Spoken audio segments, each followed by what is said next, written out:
श्रीरङ्गलक्ष्मणमुनीन्द्रपदाब्जभृङ्गं श्रीवासुदेवगुरुवर्यकृपावलम्बं श्रीवीरराघवगुरूत्तमलब्धबोधं श्रीवत्सचिह्नम् अघमरुषणमाश्रयामः।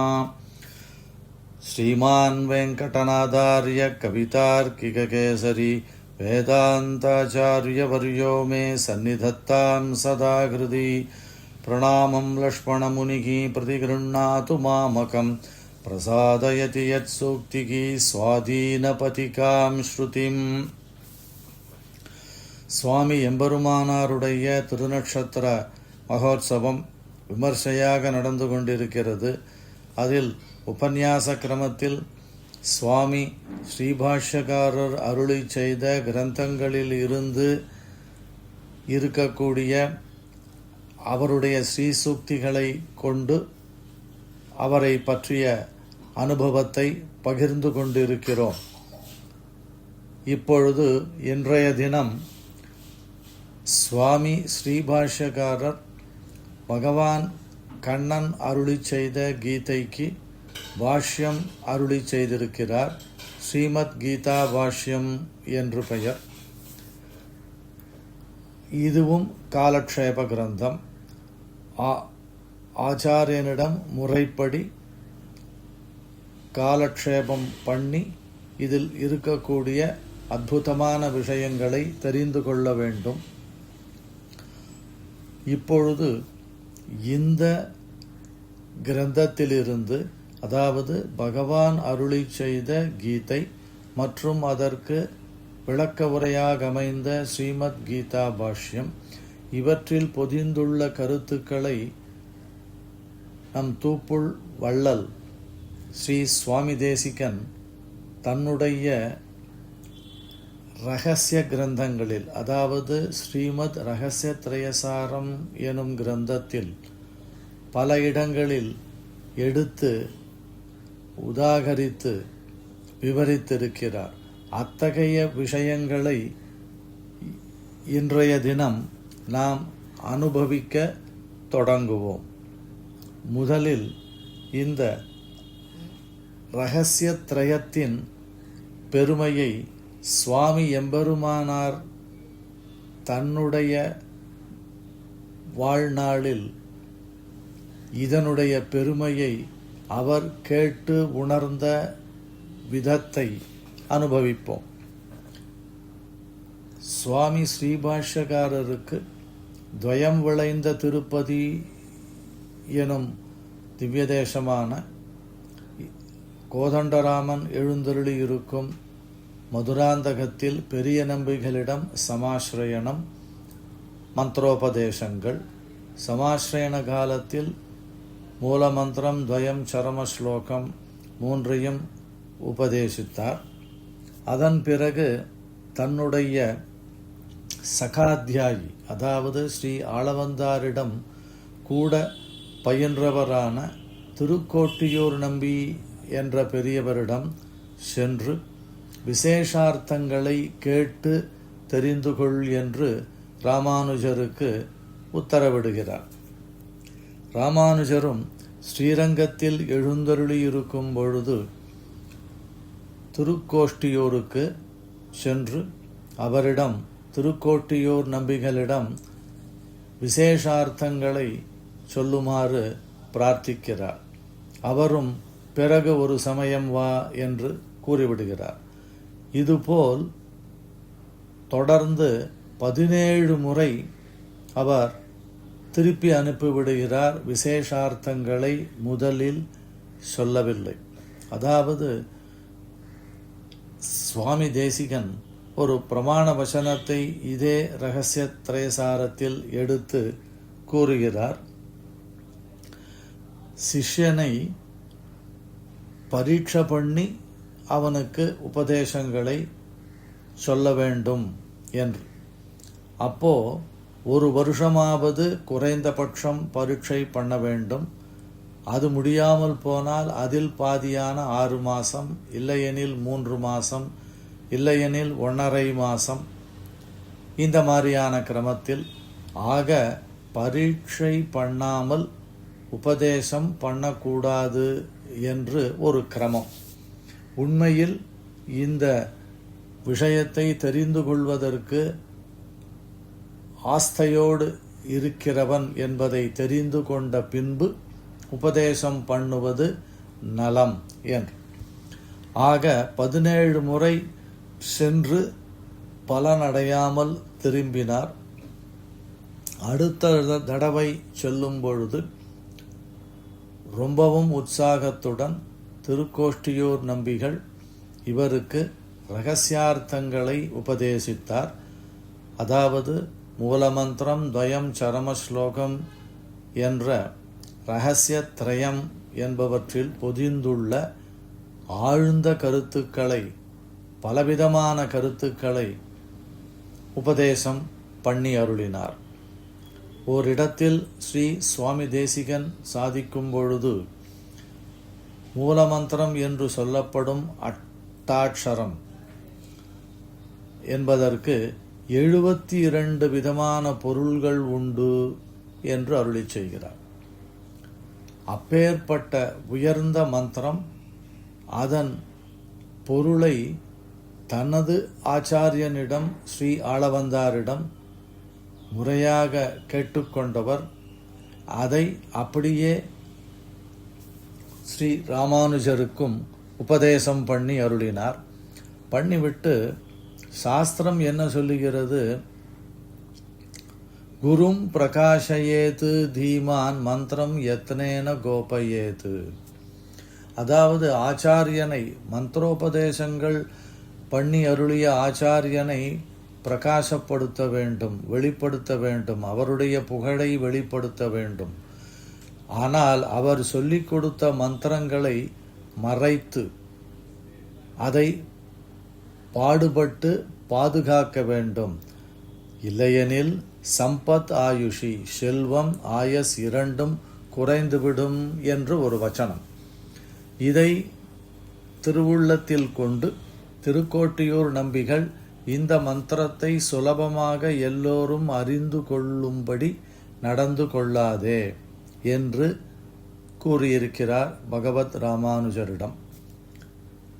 மந்திரங்களையும் மந்திரார்த்தங்களையும் அதற்கு உண்டான பல வகையான அர்த்தங்களையும் தெரிந்து கொண்டு வந்துவிட்டார் சுவாமி ராமானுஜர். அதன் பிறகு இவர் சரணாகத சஸ்யமாலினீயம் என்று சுவாமி தேசிகன் பின்னாளில் அருளி செய்கிறார்.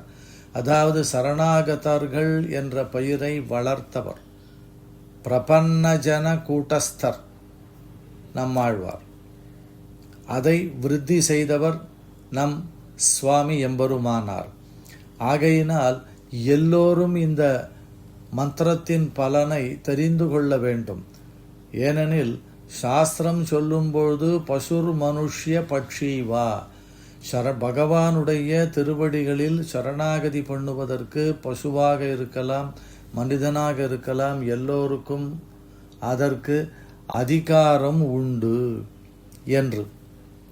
ஆகையால் இவர் எல்லோரும் பகவானை அடைந்து உய்வு பெற வேண்டும், அதாவது மோட்ச சாம்ராஜ்யத்தை அனுபவிக்க வேண்டும், பகவானுக்கு சமானமான போகங்களை ஸ்ரீவைகுண்ட லோகத்தில் அனுபவிப்பதற்கு இந்த சரணாகதி ஒன்றே வழி, ஒன்றே புகழ் என்று உணர்ந்தவர் காட்ட என்று சுவாமி தேசிகன் கூறுகிறார். இது ஒன்றுதான் சுலபமான வழி என்று. இந்த வழியை எல்லோரும் பின்பற்ற வேண்டும் என்பதற்கு சுவாமி ராமானுஜர் மிகவும் முனைந்து செயல்பட்டார். இதை கேள்வியுற்ற திருக்கோட்டியூர் நம்பிகள், நான் சொன்னதை நீர் கடைபிடிக்கவில்லை, மந்திரத்தை கோப்பியமாக மறைவாக வைத்து கொள்ள வேண்டும் என்று கூறினேனே என்றார். இதை வெளிப்படுத்தி நிறைய பேர் இதனுடைய பலனை அனுபவிக்கும்படி செய்ததனால் அத்தனை பேருக்கும் நன்மை ஏற்படுகிறது. ஆகையினால் நான் இதை செய்ய துணிந்தேன். ஆகையால் அடியேனை க்ஷமித்தருள வேண்டும் என்றார். இதை உணர்ந்து கொண்ட திருக்கோட்டியூர் நம்பிகளும் சுவாமி ராமானுஜர் செய்தது சரியானதே என்று அதற்கு அனுமதி பிரதானம் அளித்தார். அப்பேற்பட்ட உயர்ந்த அர்த்தங்களை தன்னுள்ளே கொண்டது இந்த ரகசியத்ரயம். இதனுடைய விவரணமாக சுவாமி தேசிகன் அருளி செய்தது ஸ்ரீமத் ரகசியத்ரயசாரம் எனும் கிரந்தம்.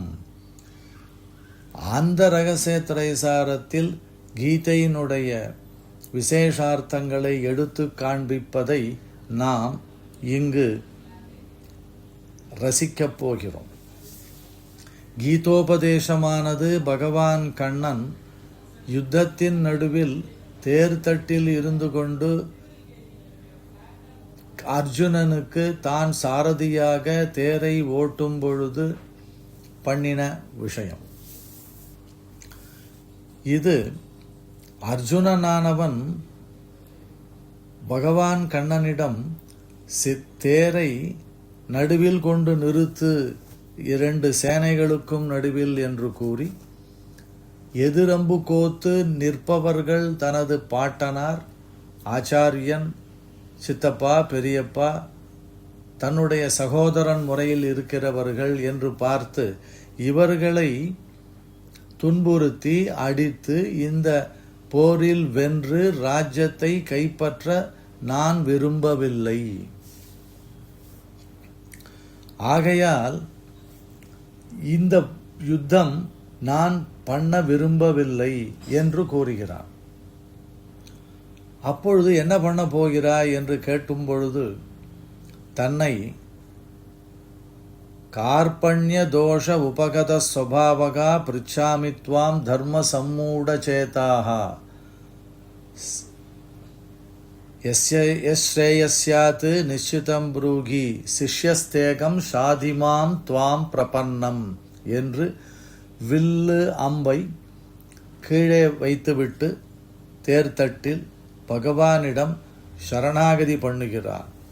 ஆக அப்பொழுது தொடங்குகிறது இந்த உபதேசம். ஆரம்பத்தில் இவனுக்கு ஏற்பட்டிருக்கிற கலக்கத்தை தெளிவிக்க தேகம் வேறு ஆத்மா வேறு என்ற கிரமத்தில் உபதேசம் செய்கிறார். அதற்கான காரணங்களை சொல்லுகிறார். நீ அடிக்கப் போவது தேகத்தை தான், ஆத்மாவை அல்ல. ஆத்மா நித்தியம், அழிவில்லாதது. அதை ஒருவரும் எந்தவிதமான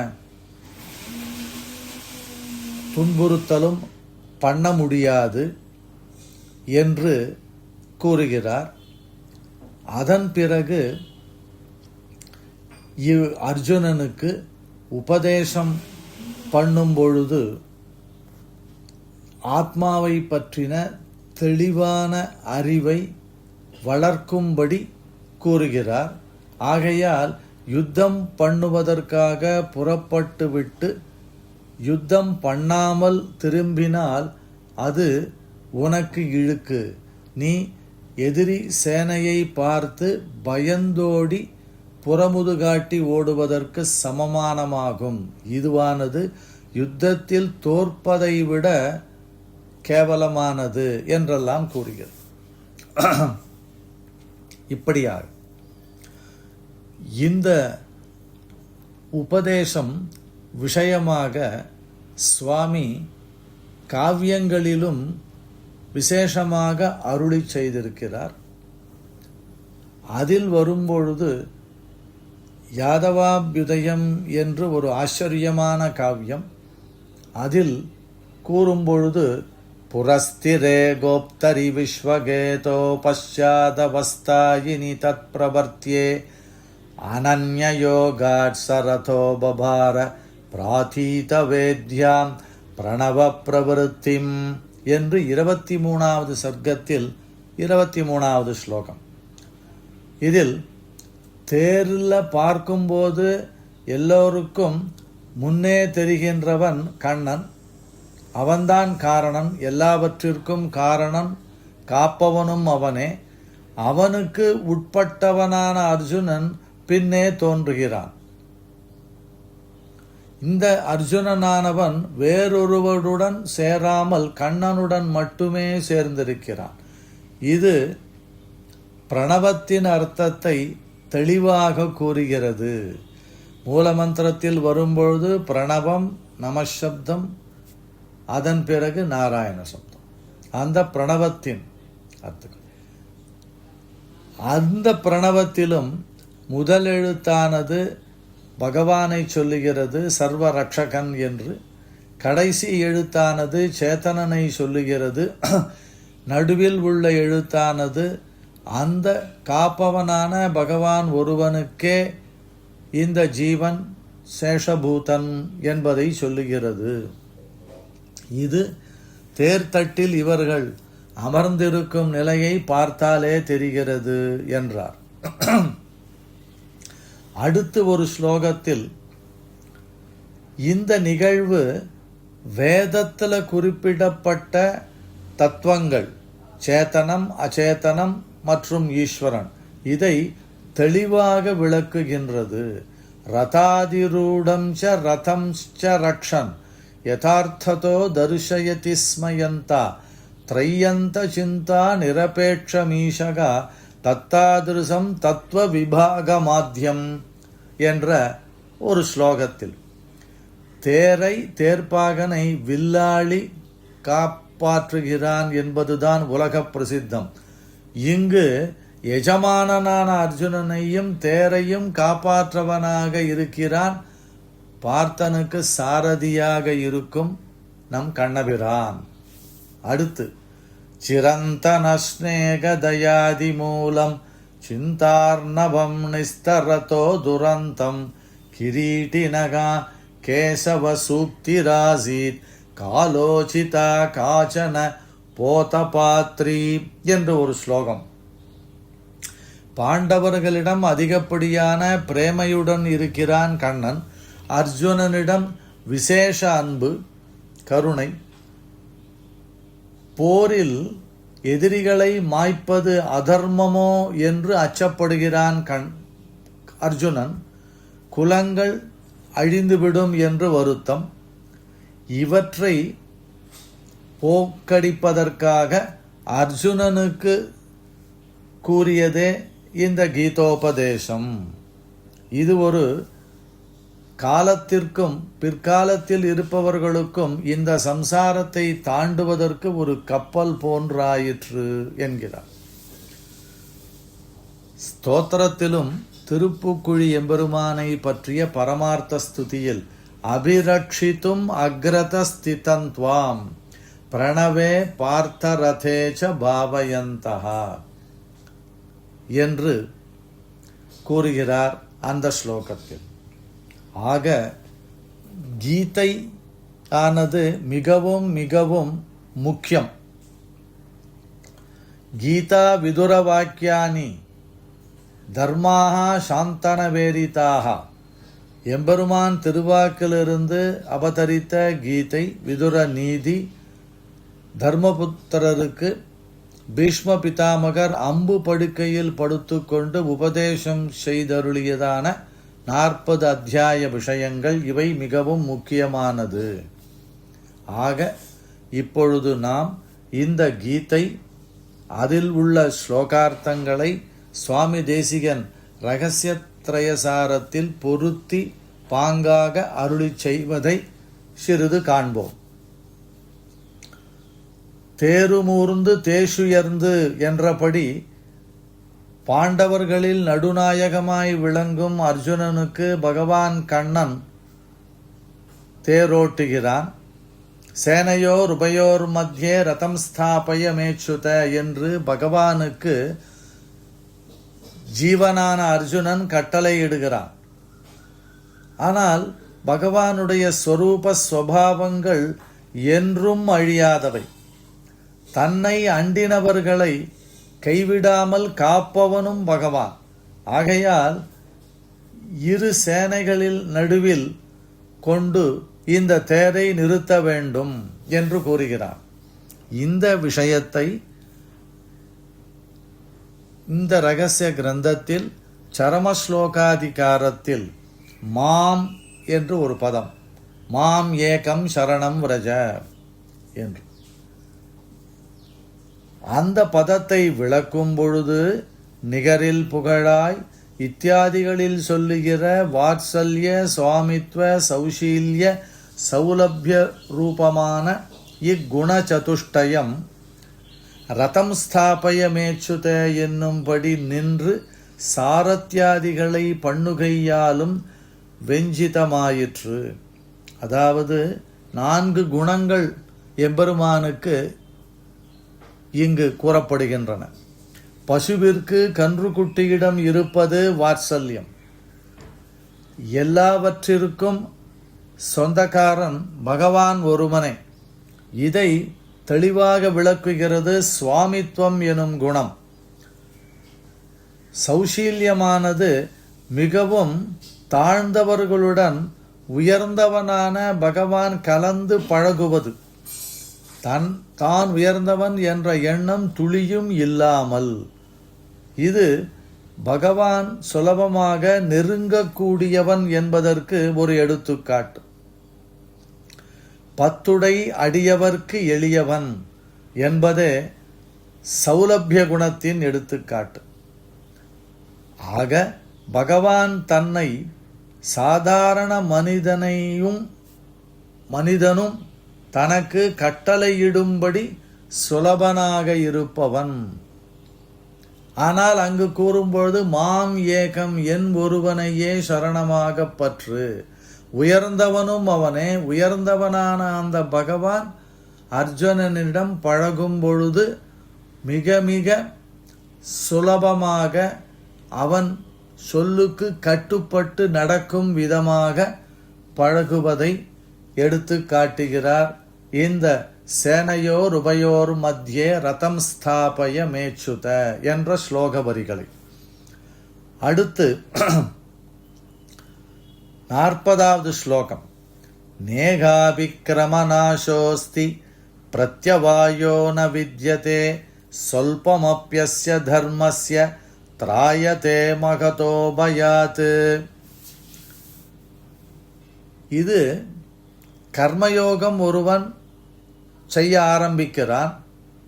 ஆரம்பித்த விஷயம் வீணாக போவதில்லை. பாதியில் விட்டாலும் அதனால் பாபமும் இல்லை. இந்த செய்யப்பட்ட இந்த தர்மத்தில் ஸ்வல்ப பாகமும் கொஞ்சூண்டு விஷயமும் பெரியதான சம்சார பயத்திலிருந்து ஒருவனை கண்டிப்பாக காப்பாற்றும் என்று இந்த ஸ்லோகத்தின் பொருள். இதை அர்த்த பஞ்சகாதிகாரம், அதாவது அடைய வேண்டிய வஸ்து பரமாத்மா, அடைய வேண்டியவன் ஜீவன், அடைவதற்கான சாதனம், அடைந்தால் வரக்கூடிய பலன், அடைவதற்கு தடையாக இருப்பது பிராப்தி விரோதி. அந்த விரோதி விஷயத்தை பகவானை அடைவதற்கு தடையாக இருக்கக்கூடிய விரோதி கூட்டங்களை விளக்கும் பொழுது இந்த ஸ்லோகத்தை எடுத்து கர்மயோகாதிகளில் ஈடுபட்டவனுக்கு நேகாபிக்கிரமநாசோஸ்தி என்று கண்ணன் கீதையில் சொல்கிறபடியே இட்டபடை கல்படையாய், அதாவது செய்த வரைக்கும் அதற்கான பலன் உண்டு. ஆக என்றேனும் ஒரு நாள் பல சித்தி உண்டாம் என்கிற இதுவும் கல்பாந்தர மன்வாந்தர யுகாந்தர ஜென்மாந்தராதிகளில் எதிலே என்று தெரியாது. வேற ஜென்மாவிலும் இந்த ஜென்மாவில் பண்ண நல்ல விஷயம் நமக்கு பலனை காட்டிக் கொடுக்கும். பகவானிடம் நாம் நெருங்குவதற்கு அதுவும் ஆச்சாரிய சம்பந்தத்தை எதிர்ச்சா சுகிருதம் என்ற கிரமத்தில் ஏற்படுத்தி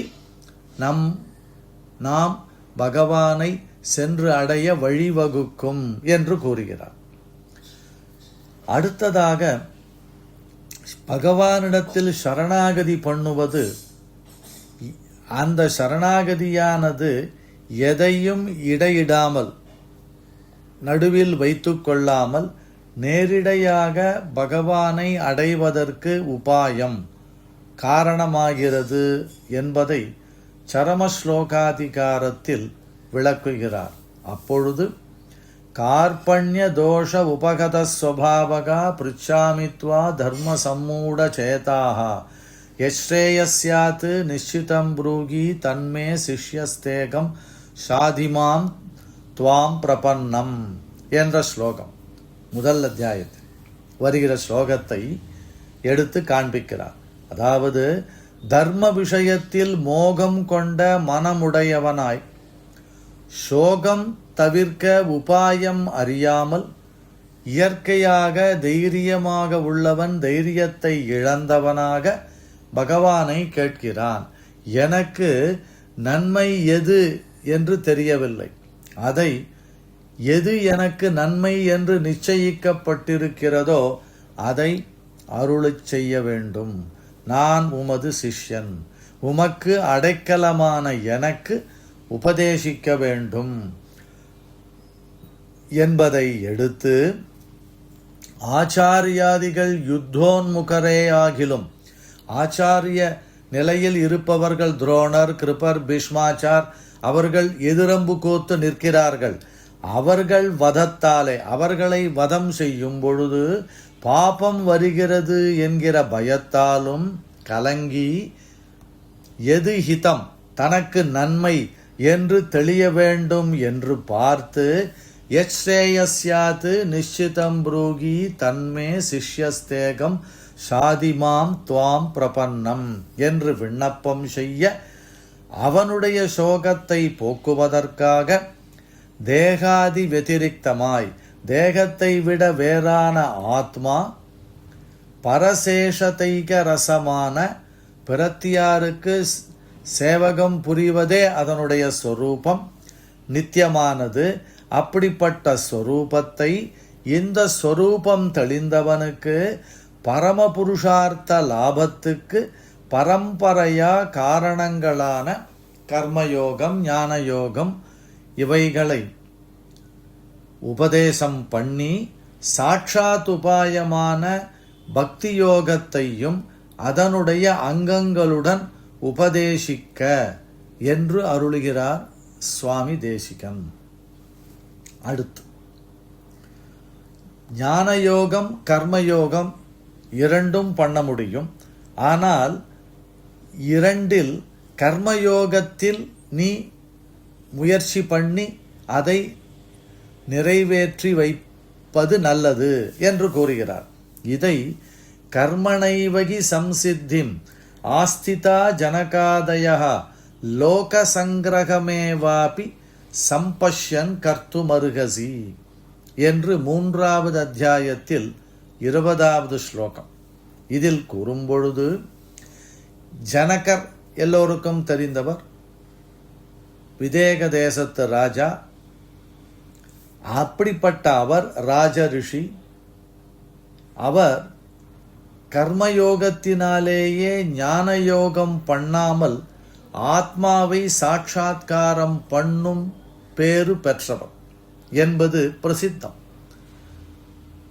ஏனால் தன்னுடைய குலகுருவினிடத்தில் தினந்தோறும் வாசித்துவிட்டு அதன் பிறகு சென்று ராஜ்ய காரியங்களை பண்ணுவது வழக்கம். பிறருக்கு வழிகாட்டியாக இருப்பவர்கள் அவர்கள் எதை வேண்டுமானாலும் செய்வதற்கு சாமர்த்தியம் உள்ளவர்கள். அது ஒரு புறம் இருந்தாலும் வழிகாட்டியாக இருப்பவன், நேதாவாக இருப்பவன் எல்லோரும் எதை செய்வதற்கு முடியுமோ அதையே தாமும் அனுஷ்டிக்க வேண்டும் என்று ஸ்லோகத்தின் பொருள். இந்த ஸ்லோகத்தை, இதனுடைய அர்த்தத்தை சரம ஸ்லோகாதிகாரத்தில் கடினமான உபாயமான பக்தி யோகத்தை பற்றி உபதேசம் பண்ணும் பொழுது இது கடினமாக இருக்கே என்று அவன் அர்ஜுனனுடைய முகத்தில் ஒரு குறிப்பை உணர்ந்து சர்வதர்மான் பரித்யஜ என்று ஆரம்பிக்கிறார். உன்னால் இப்படிப்பட்ட கடினமான பக்தி யோகத்தை பண்ணுவது என்பது மிக மிக கஷ்டம். ஆகையால் இதை விட்டு தனக்கு 2 வழிகள் சாஸ்திர அனுமதங்களாய் 2 வழி பகவான் அடையறதுக்கு. ஒன்று பக்தி, இன்னொன்று பிரபத்தி. அவற்றில் லோகத்தாருக்கு சக்கியமாய் பண்ண முடிந்ததாய் அவர்களுக்கு ஹிதமாக நன்மையாக இருப்பது ஒன்றை தான் அனுஷ்டித்து காட்டி லோகத்தாரை அதிலே நிலைநிறுத்துகையே லோக சங்கிரகம் என்று கீதா பாஷ்யத்திலே சுவாமி எம்பெருமானார் அருளி செய்தார் என்கிறார். அதாவது பரித்யஜ்ய என்பதற்கு விட்டு விடுதல் என்று அர்த்தம். எதை விடுவது என்று விளக்கும் பொழுது சர்வ தர்மான்னா எல்லா தர்மங்களையும் தர்மானுஷ்டானங்களையுமா என்று கேள்வி கேட்டுக்கொண்டு அவ்வாறு இல்லை. பகவானை அடைவதற்கு சொல்லப்பட்ட கடினமான வழிகளை விட்டுவிட்டு மாம் ஏகம் சரணம் வரஜ, பின்பு கூறுவது என் ஒருவனையே சரணமாக பற்று என்பதில். அந்த இடத்தில் விட்டுவிடுதல் என்பதை மாத்திரம் இங்கு சொல்லி லோகத்தில் உள்ளவர்கள் எதை செய்யக்கூடிய சுலபமாக செய்வதற்கு சாமர்த்தியம் உள்ளவர்களோ அத்தகைய செயலிலேயே நீயும் ஈடுபட வேண்டும் என்று கூறி இந்த விஷயத்தை லோக சங்கிரகம், அதாவது லோகத்தாரால் பண்ண முடிந்த விஷயங்களையே அவசியம் பண்ண வேண்டும் என்பதை உறுதியாக சொல்லுகிறார். அடுத்ததாக பகவானுடைய அவதார ரகசியத்தை கூறுகிறார். பகவான் கண்ணனாக அவதாரம், ஸ்ரீமன் நாராயணன் கண்ணனாக அவதாரம். நாகபரியங்கம் உத்ஸ்ருஜ்ய ஹியாகதோ மதுராம் புரீம், திருப்பார்கடலில் எழுந்தருளியிருக்கும் எம்பெருமான் அதை விட்டுவிட்டு இங்கு கண்ணனாக ஒரு துவாபர யுகத்தில் அவதாரம் பண்ணினாலும் இந்த பூலோகத்தில் பகவான் பிறந்தாலும் அவனுடைய பிறப்பு உயர்ந்தது, எல்லாம் அப்ராகிருதம் என்று பெரியவர்கள் கொள்கை. அதுதான் சாஸ்திரமும் சொல்லுகிறது, வேதமும் அதையே தான் கூறுகிறது. இவ்விஷயத்தை ஆச்சரியமாக தத்துவத்ரய சிந்தனாதிகாரத்தில் சுவாமி தேசிகன் கூறுகிறார். அதாவது சேதனன், அச்சேதனம், ஈஸ்வரன், 3 தத்துவங்களில் ஈஸ்வரன் உயர்ந்தவன். இதை நிரூபிக்கும் பொழுது 4வது அத்தியாயத்தில் கண்ணபிரான் அருளிய ஸ்லோகங்களை எடுத்து அவதார ரகசியத்தை கூறுகிறார். ஸ்லோகங்களை முதலில் பார்ப்போம்.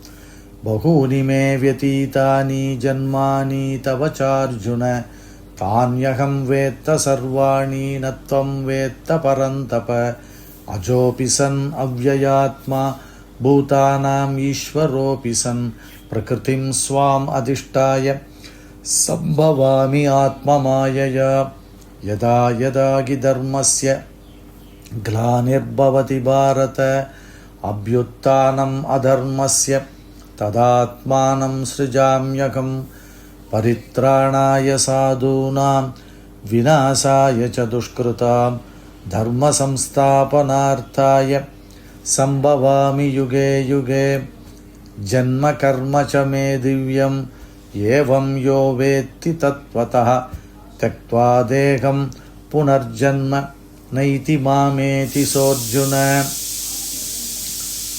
ஆச்சரியமான ஸ்லோகங்கள். அதில் உள்ள கருத்தாக சுவாமி பாஷ்யகாரர் அருளி செய்த விஷயத்தை இப்பொழுது பார்ப்போம். பகவான் கூறுகிறான், பல பிறவிகள் எனக்கு போய்விட்டன. அர்ஜுனா, உனக்கும் அதுபோல. நான் அந்த பிறவிகளை எல்லாம் இப்பொழுதும் அறிகிறேன். உனக்கோ அவை பற்றி ஒன்றும் தெரியாது. மேலும் நான் பிறவியற்றவன், அழிவற்ற ஞானம், சக்தி இவைகளை உடையவன், எல்லா பிராணிகளுக்கும் ஈஸ்வரன். என்னுடைய சங்கல்பத்தால் என்னுடையதான அப்ராகிருத ரூபத்தை எடுத்துக்கொண்டு அவதரிக்கிறேன். அப்ராகிருதம் என்பதற்கு பகவானுடைய திருமேனி இந்த பூலோகத்தில் பிறந்த பொழுதும் சதை, இரத்தம் இவைகளால் ஆனதில்லை. அதாவது பஞ்சபூதங்களின் சேர்க்கையினால் ஆனதில்லை. இந்த பிரகிருதி மண்டலத்தில் இருக்கக்கூடிய பொருள்களினால் ஆனதில்லை, அப்ராகிருதமானதே என்று. எப்பொழுதெல்லாம் சனாதன தர்மத்துக்கு வாட்டம் வருகிறதோ, அதர்மம் தலை தூக்குகிறதோ, அப்பொழுதெல்லாம் என்னையே நான் அப்ராகிருத சரீரம் பெற சங்கல்பித்து அவதரிக்கிறேன். என்னுடைய அவதாரமானது சாதுக்களை காப்பதற்காகவும் அதற்காக மட்டுமே. குற்றம் செய்பவர்களை தண்டிப்பது தானாகவே நடைபெறுகின்றது. தர்மத்தை நிலைநாட்டுவதற்காகவும் ஒவ்வொரு யுகங்களிலும் நான் அவதாரம் பண்ணுகிறேன். மேலும் என்னுடைய பிறவி செயல் எல்லாமே அப்ராகிருதம், புண்ணிய பாப கர்மாக்கள் வசப்பட்டு நடப்பவை அல்ல. இதை உள்ளது உள்ளபடி யார் அறிகிறாரோ அவர் இந்த லோகத்தை விட்ட பிறகு மீண்டும் பிறவி பெறுவதில்லை, என்னையே வந்து அடைந்து விடுகிறார்கள் என். சுவாமி தேசிகன் இந்த ஸ்லோகத்தை எடுத்து காண்பிப்பதை பார்ப்போம். இவ் அவதாரங்கள் எல்லாம் சத்தியங்கள் என்றும் இவற்றில் ஈஸ்வரனுக்கு ஞானாதி சங்கோச்சம், அதாவது ஞானம் சக்தி முதலானவற்றில் குறை எதுவுமில்லை என்றும், இவ்விக்கிரகங்கள் சுத்த சத்துவமயங்கள் என்றும், இவற்றிற்கு ஈஸ்வர இச்சா மாத்திரமே, அதாவது பகவானுடைய சங்கல்பமே காரணம் என்றும், தர்ம ரக்ஷணம் பண்ண வேண்டும் காலமே காலம் என்றும், சாது பரித்ராணாதிகளே பிரயோஜனங்கள் என்றும், இவ்வர்த்தம் தெளிந்து அனுசந்திப்பார்க்கு ஏக ஜன்மத்திலே ஸ்வ அதிகாரானுகுண தன்னுடைய அதிகாரத்திற்கு தகுந்தபடி சமீஹித உபாய பூர்த்தியாலே, அதாவது உபாயங்களை அனுஷ்டித்து ஜன்மாந்தரம் வேறு ஜன்மங்களை அனுபவியாதே முக்தராகலாம் என்றும், பகூனிமே வியதீதானி என்று தொடங்கி தக்வா தேகம் புனர்ஜன்ம நைதி மாமேதி சோர்ஜுன என்ற வரையிலான 5 ஸ்லோகங்களாலே கீதாச்சாரியன் அருளிச் செய்தான் என்று கூறுகிறார்.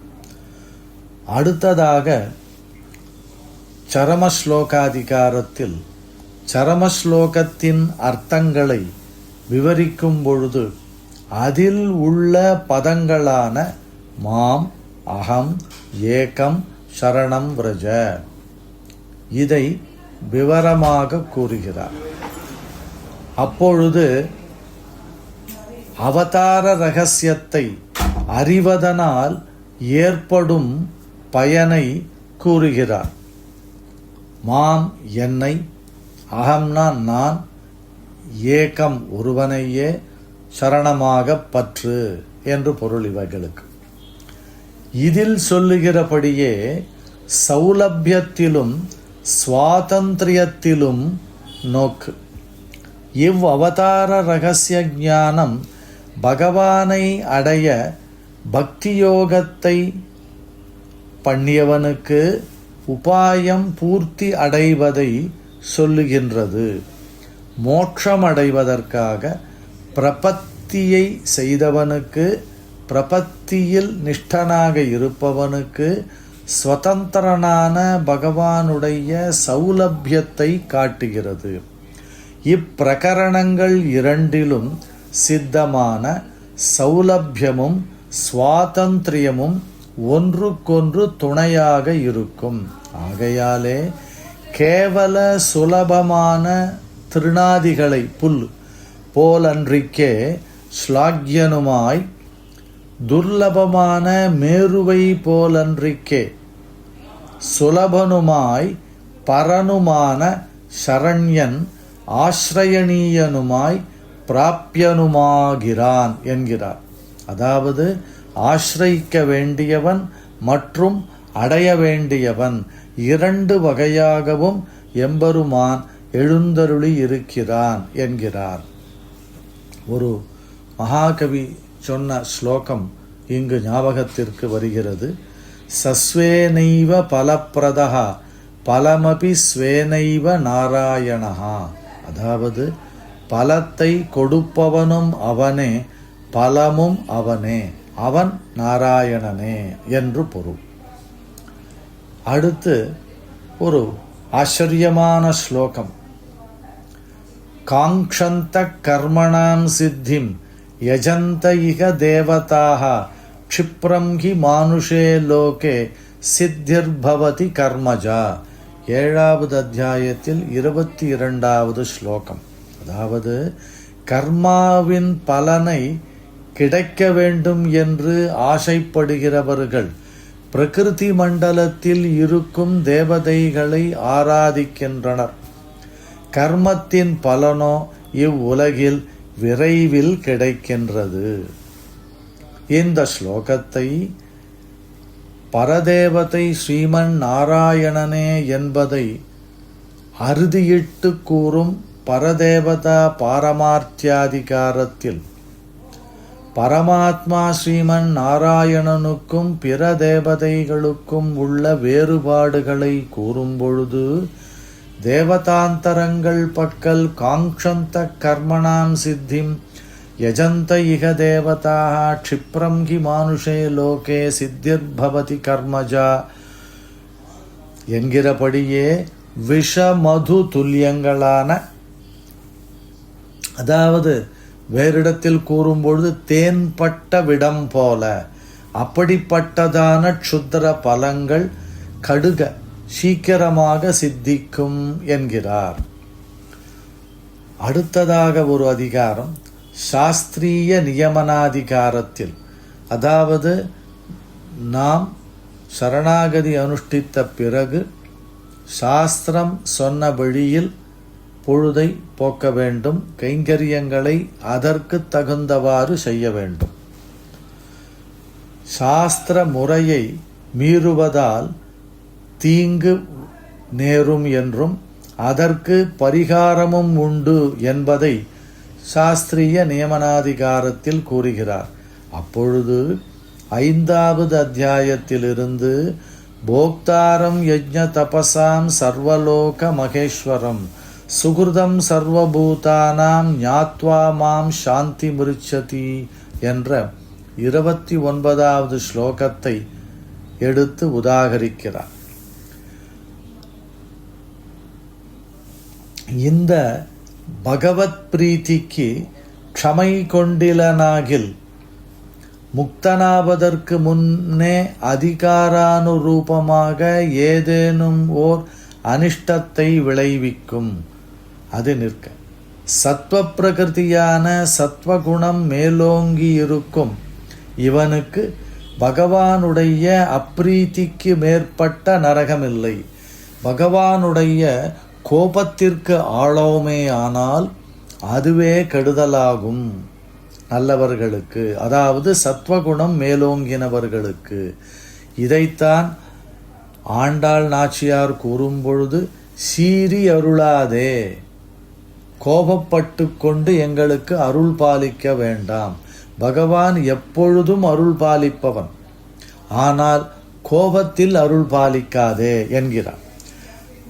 ஆக அந்த பகவத் பிரீத்தி சமிப்பதும், அதாவது பகவானுடைய கோபம் அடங்குவதும், பின்பு க்ஷமை கொள்ளில் சுகிருதம் சர்வபூதானாம் என்கிற இந்த ஸ்லோகத்தை எடுத்து, அதாவது இந்த வாக்கியத்தை எல்லா பிராணிகளுக்கும் க்ஷேமத்தை விரும்புகிற என்னை என்னும்படி நிசர்க சுகிருத்தான ஈஸ்வரனுடைய அப்ரீதி சமிக்கும் அளவும் இவனுக்கு உபயோகமாக இருக்கும்.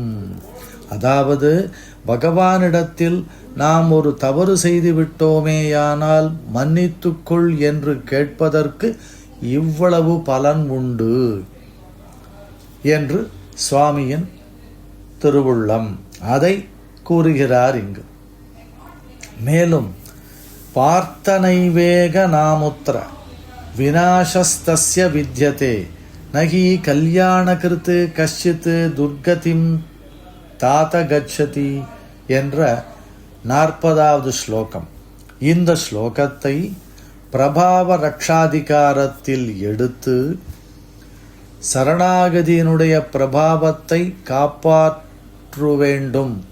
அது எவ்வாறு என்பதை பெரியவர்கள் கூறிய சான்றுகளை எடுத்து காட்டி விளக்கும் இந்த அதிகாரத்தில் கர்மயோகத்தில் சொன்ன பிரபாவம் பக்தி பிரபத்திகளில் கைமுதிக நியாய சித்தமிரே என்கிறார்.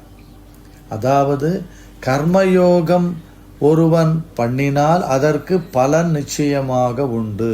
அதுபோல் பக்தி யோகம் அனுஷ்டித்தாலோ பிரபத்தி பண்ணினாலோ பலன் கண்டிப்பாக உண்டு என்று பொருள். யோகத்தில் இருந்து நழுவினவனுக்கு இந்த லோகத்தில் எவ்வித நஷ்டமும் இல்லை. பிரம்மத்தை அடைவதிலும் அழிவில்லை. மங்களகரமான யோக தர்மம் செய்கிற எவனும் நரகமோ அல்லது அனிஷ்டங்களையோ விருப்பமில்லாத விஷயங்களையோ பெறுவதில்லை என்று ஸ்லோகத்தின் பொருள். அடுத்து மற்றொரு புது தெய்வம் கொண்டாடும் தொண்டீர் என்று ஆழ்வார் அருளிச் செய்த விஷயத்தை மனதில் கொண்டு மற்ற தேவதைகளை ஆராதிப்பதால் அடையும் பலன்களை யார் தருகிறார் என்றால் அந்த பலன்களை தருபவனும் பகவானே என்று கீதையில் 7வது அத்தியாயத்தில் சதயா ஸ்ரத்தையா யுக்தா தஸ்ய ஆராதனமீகதே லபதேச ததஹா காமான் மயைவ விஹிதான் ஹிதான் என்று அருளுகிறார். அதாவது பிற தேவதைகளை ஸ்ரத்தையாக ஈடுபாட்டுடன் ஆராதனம் பண்ணுபவனுக்கும் அந்த தேவதை மூலமாக பலனை அளிப்பவன் தானே என்று பொருள். இதை பரதேவதா பாரமார்த்தியாதிகாரத்தில் இன்ன பிற தேவதைகளை ஆராதித்தால் பலன் சீக்கிரம் கிடைக்கும் என்று கூறிவிட்டு அவை தாமும் லபதேச ததகா காமான் மகைவ விஹிதான் ஹிதான் என்ற இந்த ஸ்லோகத்தை எடுத்து இத்தியாதிகளில் படியே பகவததீனங்கள் என்கிறார். பகவானுக்கு உட்பட்டே அவர்கள் பலனை அளிக்கிறார்கள். அந்த பலனை அந்த தேவதையை ஆராதிப்பதினால் அது வீணாக போகக்கூடாது என்பதனால் அந்த தேவதை மூலமாக அப்பலனை அளிப்பவனும் எம்பெருமானே. ஆழ்வார் கூறும்பொழுது புக்கடிமையினால் தன்னை கண்ட மார்க்கண்டேயனவனை நக்கபிரானும் உய்யக் கொண்டது நாராயணன் அருளே என்று மார்க்கண்டேயர் விருத்தாந்தத்தை எடுத்து சாதிக்கிறார் திருக்குருகூர் பாசுரத்தில். மேலும் பகவானை ஆராதிப்பதற்கும் பிற தேவதைகளை பூஜிப்பதற்கும் வித்தியாசம் உண்டு. ஏனெனில் ஆழ்வார் பாசுரத்தில் கூறும்பொழுது தேவும் எப்பொருளும் படைக்க பூவில் நான்முகனை படைத்த தேவன் எம்பெருமானுக்கல்லால் பூவும் பூஷணையும் தகுமோ என்று கூறுகிறார். தொண்டரடிப்புடிகள் கூடும்பொழுது நாட்டினான் தெய்வமெங்கும் நல்லதோர் அருள் தன்னாலே காட்டினான் திருவரங்கம் உய்பவர்க்கு உய்யும் வண்ணம் கேட்டிரே நம்பிமீர்கால் கருடவாகனனும் நிற்க சேட்டைதன் மடியகத்து செல்வம் பார்த்திருக்கின்றீரே என்கிறார். இவ்விஷயங்களை மனதில் கொண்டு சுவாமி தேசிகன் கீதையில் பகவான் அருளி செய்த 7வது அத்தியாயத்திலிருந்து 16வது ஸ்லோகம். சதுர்விதா பஜந்தே மாம் ஜனாஹ சுகிருத்தினோர்ஜுன ஆர்த்தோ ஜிஜ்ஞாசுரர்த்தார்த்தி ஞானீச்ச பரதருஷப. என்னை ஆராதிப்பவர்கள் 4 விதமானவர்கள். ஒருவர் ஆர்த்தன், ஏற்கனவே ஐஸ்வர்யம் இருந்து நட்டமாகிவிட்டு திரும்பவும் அதை அபேட்சிப்பவன். ஜிஜ்ஞாசு என்றால் ஜீவாத்மா அனுபவத்தை வேண்டுபவன். அர்த்தார்த்தி என்றால் புதிதாக ஐஸ்வர்யத்தை வேண்டுபவன். ஞானி என்றால் நான் ஒருவனே அவனுக்கு போரும், என்னையே வேண்டுபவன், என்னிடத்திலும் வேறு பொருளை வேண்டாதவன் என்று. இந்த ஸ்லோகத்தை எடுத்து தேவதாந்தரங்களை பகவத் சரீரங்கள் என்றறிந்து க்ஷுத்ர பலன்களை கடுகப் பெற வேண்டுமென்ற ராக விசேஷத்தாலே ஆசையாலே அவர்களை உபாசிப்பாருக்கு அவ்வோ பலங்கள் பூர்ணங்களாம். அதாவது அவர்கள் கேட்ட பலன் அந்த தெய்வத்தின் மூலமாக முழுமையாகவே கிடைக்கும். இப்படி அறிந்தால், இதை தெரிந்து கொண்டு பகவான் தன்னையே ஆர்த்தோ ஜிஜ்ஞாசுரர்த்தார்த்தி என்கிறபடியே பலாந்தரங்களுக்காகவும் மோட்சம் தருவதற்காக பெறுவதற்காக மட்டுமல்லாமல் வேற பலன்களை பெறுவதற்காகவும் பகவானையே ஆராதிக்கும் பொழுது, பகவானை பற்றினால் அந்த பலன்கள் அதிசயித்தங்களாம், அதாவது மிகவும் அத்தியுதமாக இருக்கும். விஷ்ணு தர்மத்தில் சௌனக பகவான் அருளி செய்யும் பொழுது தேவேந்திரன் 3 லோகங்களுக்கும் அதிபதி என்கிற நிலையை பகவானை உபாசித்து அடைந்தான். குபேரன் நவநிதிகளுக்கு தான் தலைவனாக இருக்க வேண்டும் என்பதை பகவானை வேண்டி அந்த பலனை அடைந்தான். கார்த்தவீர்யார்ஜுனன் என்பவன் இந்த தன்னுடைய நாட்டில் யாரும் பொய் சொல்லக்கூடாது, தவறு செய்யக்கூடாது என்பதற்காக அவர்களுக்கு அந்த மாதிரியான எண்ணம் வரும்பொழுது அவர்கள் முன் தான் நிற்க வேண்டும் என்னும் வரத்தை பெற்றான். ஜனகரோ கர்மனிஷ்டரான ராஜரிஷியான ஜனகர், அவரோ பகவானிடத்தில் மோட்சத்தை பெற வேண்டினார். அதுவும் அவருக்கு கிட்டியது.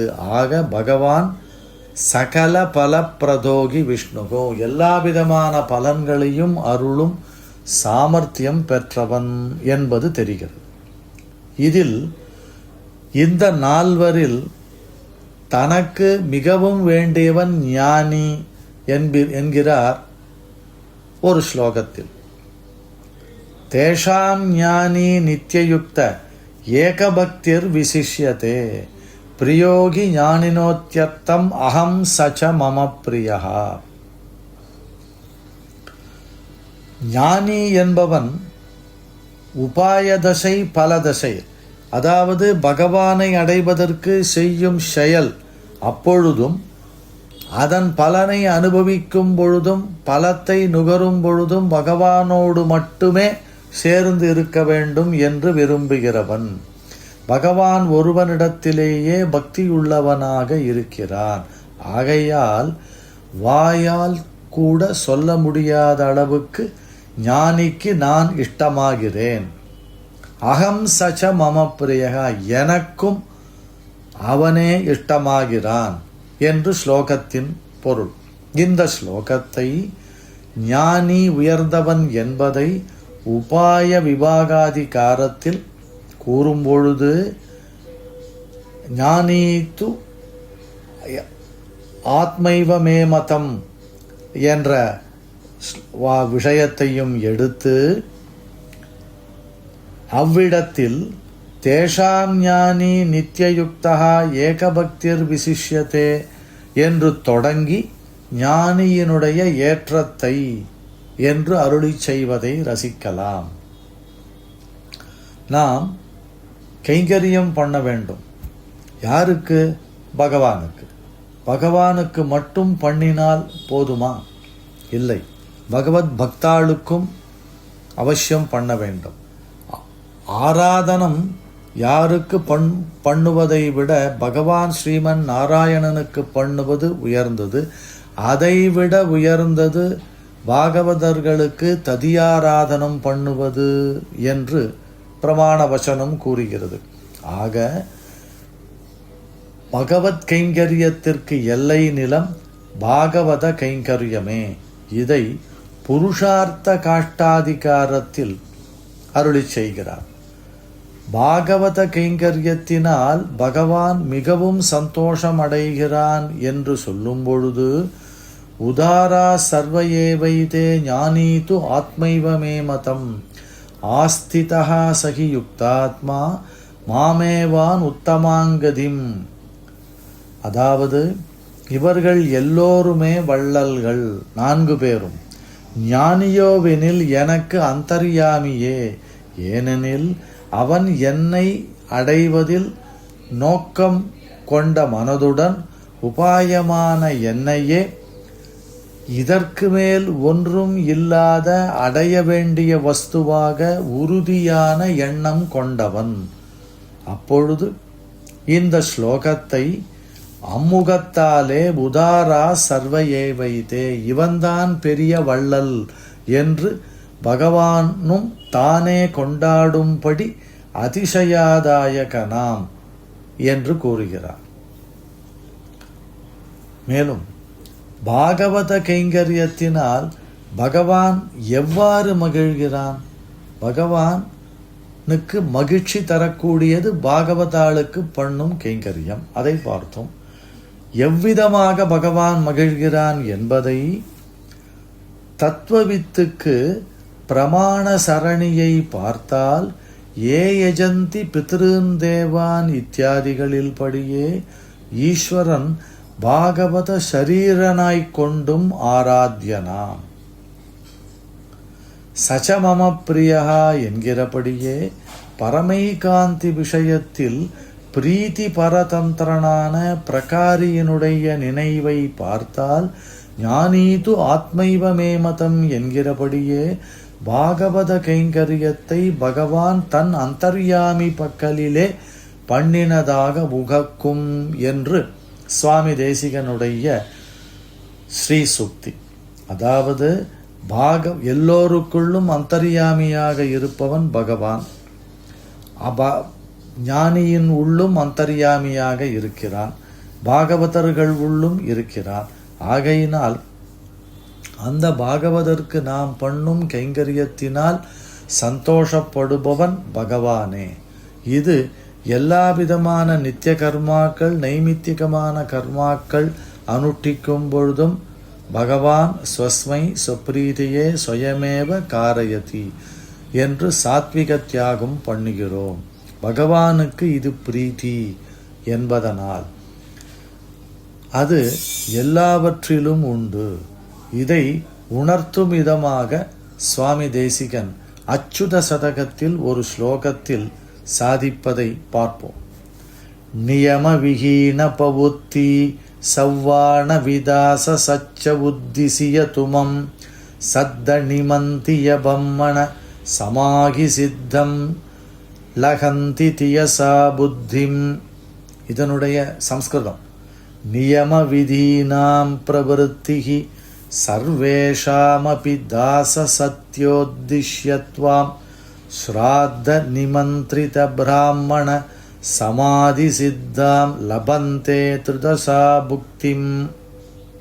அதாவது நித்திய கர்மாக்கள், நைமித்திகமான கர்மாக்கள், அதாவது கிரகணத்தும் போது செய்யப்படுவது, சங்கரமணம் மாத பிறப்பும்போது செய்யப்படுவது முதலான விஷயங்களில் அக்னி, இந்திரன் முதலான தேவர்களின் பெயர்கள் வந்தாலும் ஸ்ராத்த நிமந்திரித பிராமண நாயேன, அதாவது ஸ்ராத்தத்தில் ஒருவரை நிமந்திரணத்திற்கு எழுந்தருள பண்ணுகிறோம், அவரை குறிப்பிட்டு சொல்லும்போது பிதர் பிதாமக பிரபிதாமகன் என்றே கூறுகிறோம்.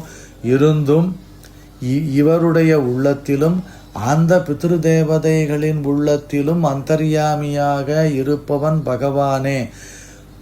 வேதம், புராணங்கள் சொன்ன கர்மாக்களை இவன் அனுஷ்டிக்கிறான்.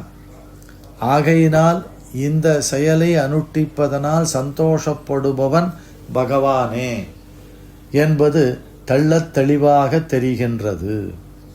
அடுத்து சாத்தியோபாய சோதனாதிகாரத்தில் எப்பொழுதும் எம்பெருமானையே தியானிக்க வேண்டும் என்று வியாசர் பிரம்மசூத்திரத்தில் அருளிச் செய்கிறார். இது பிரபத்தியை மோட்சம் போவதற்கு உபாயமாக, அதாவது சரணாகதியை கை கொள்பவனும் செய்ய வேண்டும், அவனுக்கும் இது பொருந்தும் என்று அருளிச் செய்கிறார். அங்கு தெய்வீகேஷா குணமயி மம மாயா துரத்யயா மாமேவையே பிரபத்யந்தே மாயாமேதாம் தரந்திதே. இந்த சத்வ ரஜோ தமோகுணங்களை உடைய பிரகிருதி சம்சாரிகளால் தாண்ட முடியாமல் இருக்கிறது. என்னையே சரணமடைகின்றவர்கள் இந்த மாயையை கடக்கின்றனர் என்று 7வது அத்தியாயத்தில் 14வது ஸ்லோகத்தை கண்ணன் அருளிச் செய்கிறார். அதை எடுத்து இங்கு உதாகரிக்கிறார். மோட்சமடைவதற்கு சரணாகதியை அனுஷ்டித்தவனும் பகவானையே தியானம் பண்ணிக்கொண்டு இருக்க வேண்டும் என்று. சரி, பகவானை அடைவது எதற்காக என்பதை கூறும் அதிகாரம் பரிபூர்ண பிரம்மானுபவாதிகாரம். முழுவதுமாக பகவானை அனுபவித்துக் கொண்டே இருக்கிறான், ஒரு பகலாய் உணர்த்தி. அங்கு வேறு செயல் எதுவும் கிடையாது. பகவத் அனுபவம் ஒரு காலும் அழியாது அவ்விடத்தில் என்பதை விளக்கும் பொழுது 8வது அத்தியாயத்திலிருந்து பல ஸ்லோகங்களை எடுத்து காண்பிக்கிறார். அப்பொழுது ஒரு காலத்திலும் பகவானை அனுபவிப்பது அழிந்து போகாது என்னும் இடத்தை கூறும் பொழுது பிராப்யதே பரமம் தாம யதோ நாவர்த்ததே யதிஹி மாமுபேத்ய புனர்ஜன்ம துக்காலயமசாஸ்வதம் நாப்னுவந்தி மகாத்மானஹ சம்சித்திம் பரமாங்கதாக என்றும் ஆப்ரம்ம புவனான் லோகாஹ புனராவர்த்தினோர்ஜுன மாமுபேத்யது கௌந்தேய புனர்ஜன்ம ந வித்யதே இத்தியாதிகளிலே பிரசித்தம் என்று அருளிச் செய்கிறார். அதாவது ஐஸ்வர்யத்தை விரும்புகிறவன் இந்த லோகத்திற்கு திரும்பவும் வருகிறான் என்றும், என்னை பெற்று என்னையே எல்லாமாக கொண்டு தேகத்தை விட்டவர்கள் என்னை அடைகிறார்கள், பிறகு துக்கங்களுக்கு இருப்பிடமான தேக சம்பந்தத்தை மீண்டும் பெறவே மாட்டார்கள் என்கிறார். நான்முகனின் லோகம் உள்பட எல்லா லோகமும் அழிந்து மீண்டும் உண்டாகின்றனவே. ஆகையால் என்னை அடைந்தவன் பிறகு பிறவியை அடைவதில்லை என்று இந்த ஸ்லோகத்திற்கு பொருள். ஆக பகவானை உபாசித்து பகவானை அடைந்தவன் சரணாகதி மூலமாகவோ பக்தி யோகம் மூலமாகவோ திரும்பவும் இந்த லோகத்திற்கு வருவதில்லை. நச புனராவர்த்ததே என்று வேதம் சொல்லியதை எடுத்து சுவாமி ஸ்ரீபாஷ்யகாரர் விளக்கிய விஷயங்களை இந்த பரிபூர்ண பிரம்மானுபவாதிகாரத்தில் சுவாமி தேசிகன் அனுபவித்த கிரமத்தில் இப்பொழுது அனுபவித்தோம்.